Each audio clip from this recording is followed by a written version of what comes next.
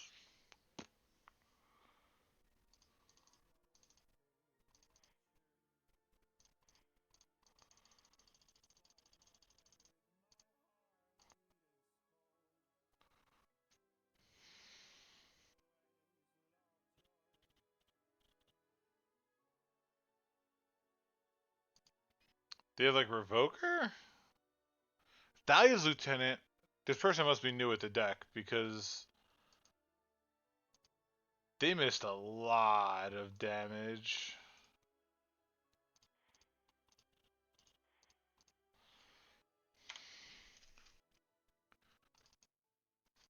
Because they were supposed to cast Thalia, or no, what? Cast Thalia's Lieutenant, hold priority, activate for Thalia. I think was the play. I mean, like that's just like your like baseline interaction, though, right? It's like Thalia's Lieutenant, hold priority, Vial, and that's how like that's like the whole thing. It's like why you play the deck.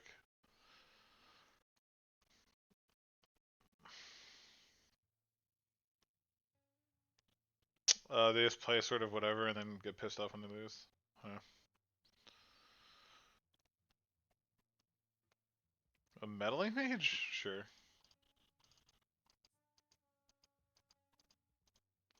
I do have to beat this. This champion of the Paris is going to hit me for 5. Karn the Great Creator, sure. And Recruiter of the Guard. Sure, to get Champion of the Parish or something. This is a pretty nutty, like, to get a Thais, yeah. Sure.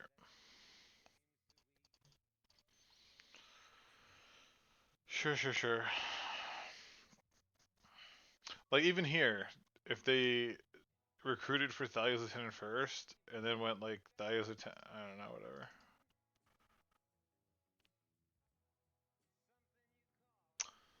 Nah, still gonna lose to... I mean, they had 2 lands, 2 vials. All good, Nathan. Take care, man.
Alright.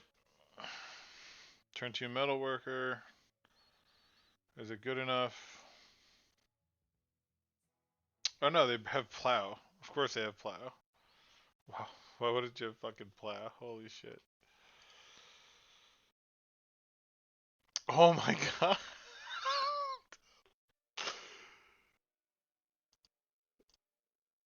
I hope this works the way I think it works.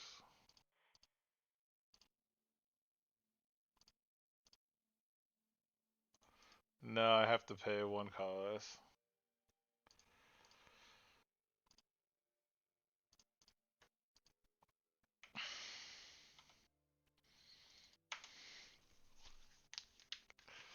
Nice Dahlia. Sure. Sure.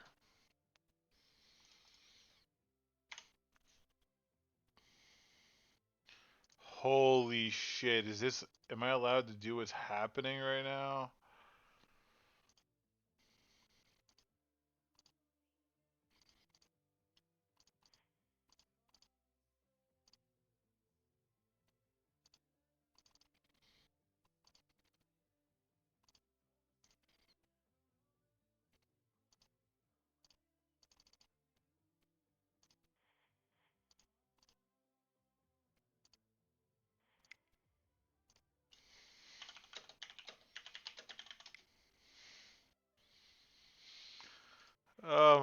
I top decked what? Metalworker, I guess.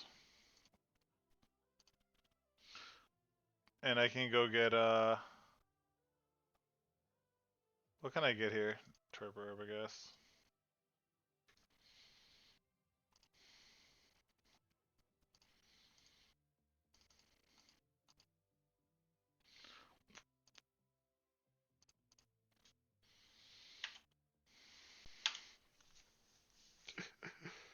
Uh,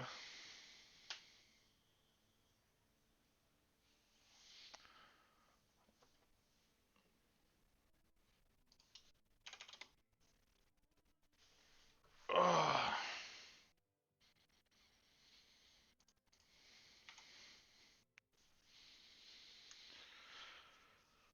dude, this Ugin is so much better than the other Ugin.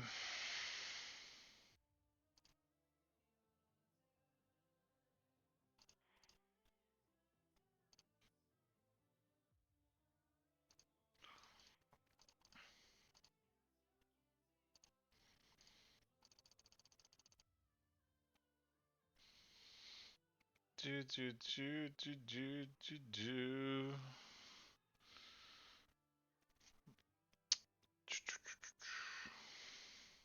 Opponent is not happy. Opponent is not happy.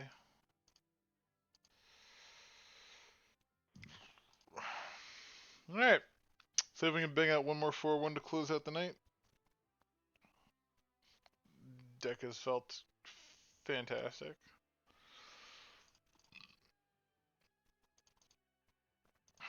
Some bug smog combo is what it is.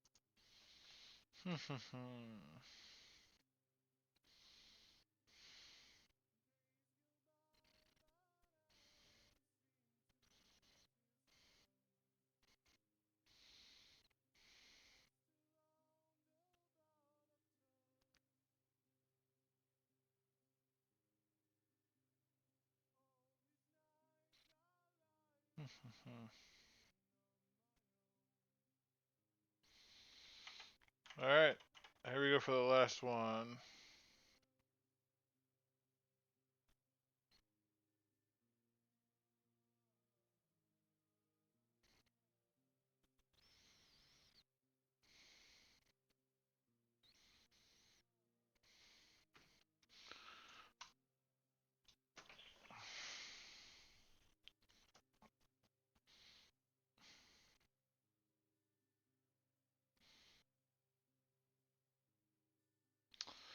Huh. It's a weird hand. It's a weird hand.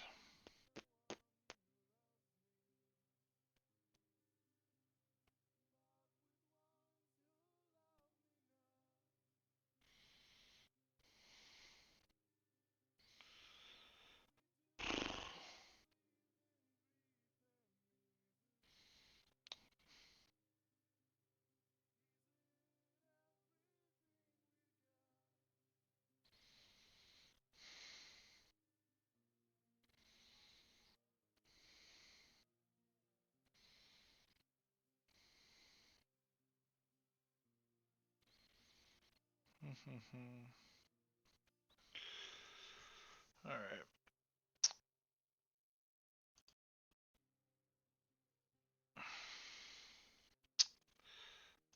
The hand with 3 chalices is gonna do it.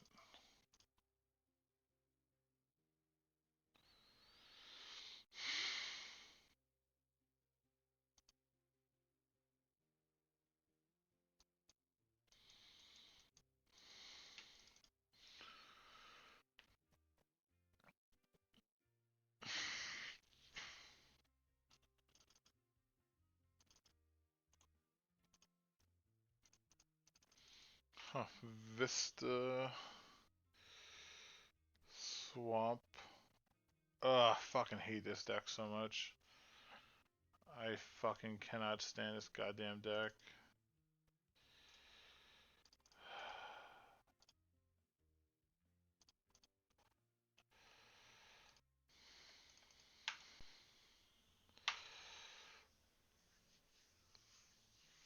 Deck just irks the shit out of me.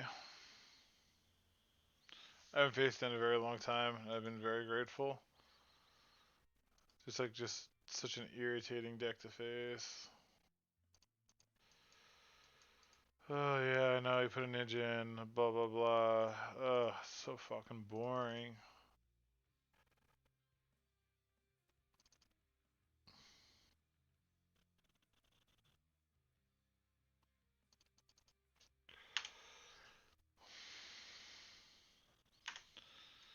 Am I supposed to put all my resources into just slamming this?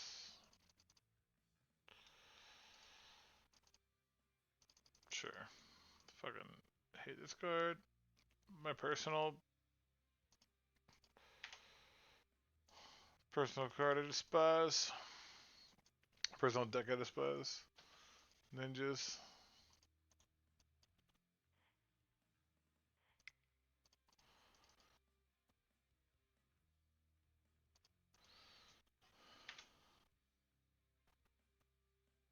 Huh. Nice. I'm real smart.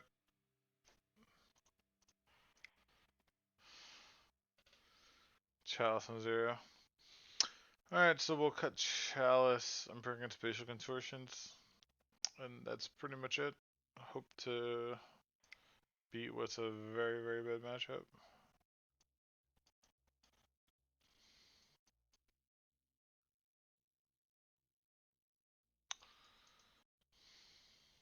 Sure.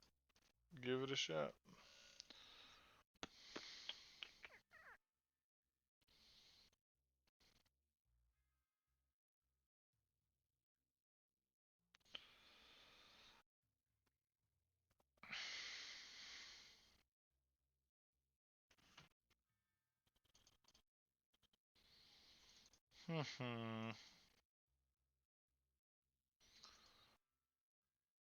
I guess I gotta keep this. Put him back a city.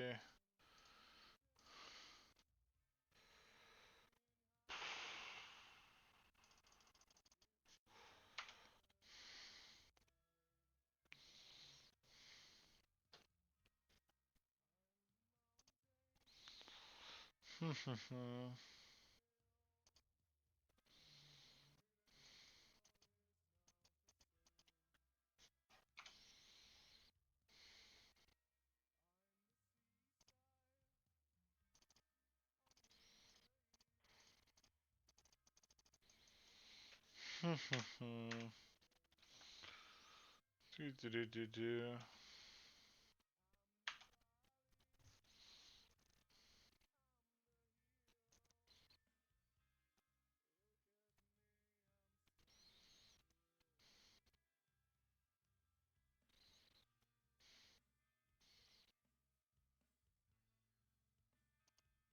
Why wait till my upkeep? People are fucking.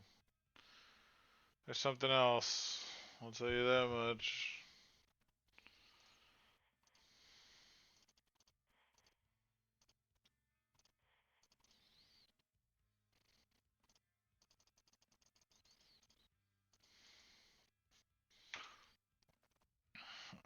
Like, why wait till my upkeep? It makes. I don't know. Sure. You got my hand. Sure.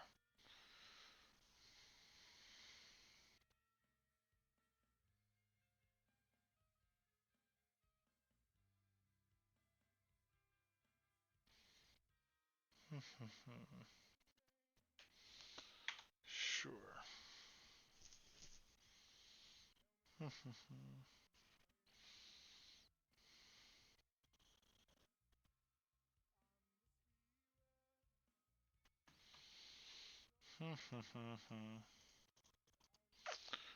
Brutal end to this productive stream. A lot of good draws. Brick. That's really frustrating. That's really frustrating. Oh well. Make a 4/4? Sure. So my chance is to rip a Forge Master off the top, get a Blade Steel.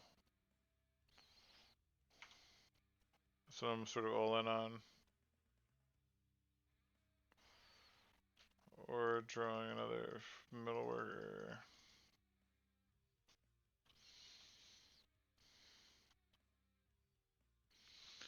Could definitely just hard castle Blade Steel too. I actually don't even need a fucking Forge Master.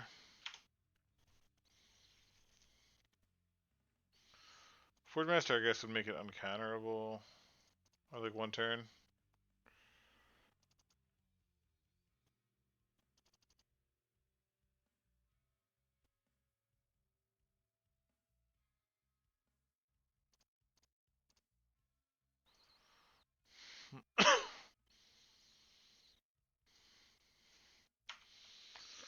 It's like Time Walk. Because if he makes the one thing a 4/4, I chump it.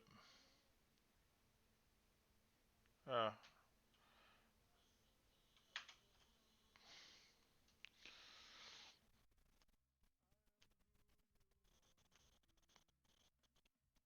Okay. Sure. Of course, it's the one that can probably win this turn. And Brainstorm. Oh my god. I need to draw anything. They draw that. That's a shame. 3/2. Ninjas, which is like whatever decks I play, seem to can just never beat that. And then, what else did I lose to? Oh, some bug smog deck, which is probably an unwinnable matchup. Open one treasure chest. Instead of Strixhaven. No. Vance's blasting cannons. Fucking Vance.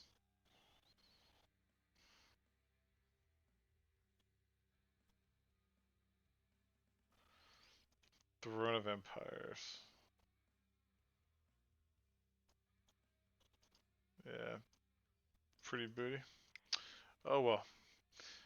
At least we had fun. So I went 4-1, 4-1, 3-2, 3-2 with this. Eh, that was fun. Definitely fun. Definitely sent to it. A turn 2 win, which which is pretty great. Um, but yeah, pretty much it. All right. Well, thanks for anyone who's dropped in during the stream. Thanks for anybody who followed. Anyone who's left. All right, guys. Have a good night. I'm calling it. And yeah, see you around.